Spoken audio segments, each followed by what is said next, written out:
নমস্কার। ঠাকুরমা স্বামীজি গুরুদেবের শ্রীচরণে প্রণাম জানাই। স্বামী পরমেশ্বরানন্দ মহারাজের লেখা থেকে কিছুটা অংশ পড়ে শোনাচ্ছি। আজ কোয়ালপাড়ায় শ্রী শ্রী মা এসেছেন। সকলের ইচ্ছা শ্রী শ্রী মা মঠের নতুন ঘরে ঠাকুরের মূর্তি স্থাপন করেন। ইহা মাকে নিবেদন করা হইল। মা যথা সময়ে পূজার আসনে বসিলেন এবং শ্রী শ্রী ঠাকুরের ফটোটি নিজ হস্তে লইয়া বেদিতে ছোট খাটের ওপর রাখিয়া দিলেন এবং নিজের ফটোটি শ্রী শ্রী ঠাকুরের বাম দিকে বসাইয়া পূজা করিলেন। পরে আমাকে বলিলেন, হোম করো বাবা।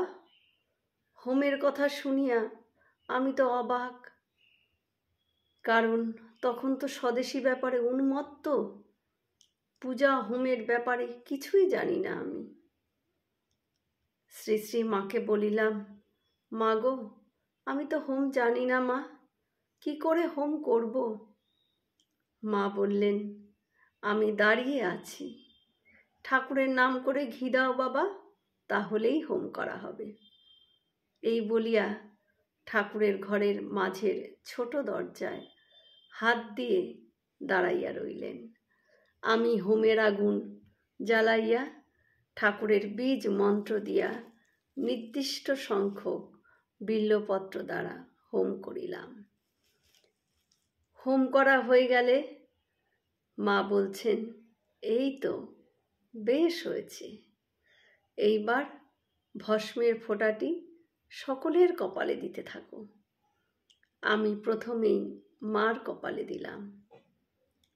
তারপর মা বললেন, ঠাকুর তোমাদের সকলের মঙ্গল করুক, ঠাকুর পূজা গ্রহণ করুক। পরে ভোগাদি সমাপন হইলে শ্রী শ্রী মা অন্য মেয়েদের লইয়া আনন্দিত হইয়া সকলে মিলে অন্ন গ্রহণ করিলেন এবং ঠাকুর ঘরের পার্শ্বের ঘরে তারপর বিশ্রাম করিতে লাগিলেন। জয় মা শারদা।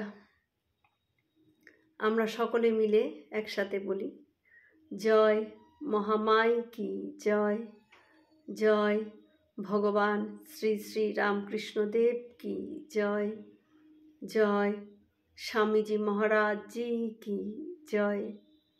হয়তো অনেক ভুল ত্রুটি হলো, ঠাকুর যেন আমায় ক্ষমা করে দেন। সকলে সুস্থ থাকবেন, ভালো থাকবেন। ঠাকুর মায়ের কৃপা দৃষ্টি সকলের ওপর বর্ষিত হোক। শুভরাত্রি।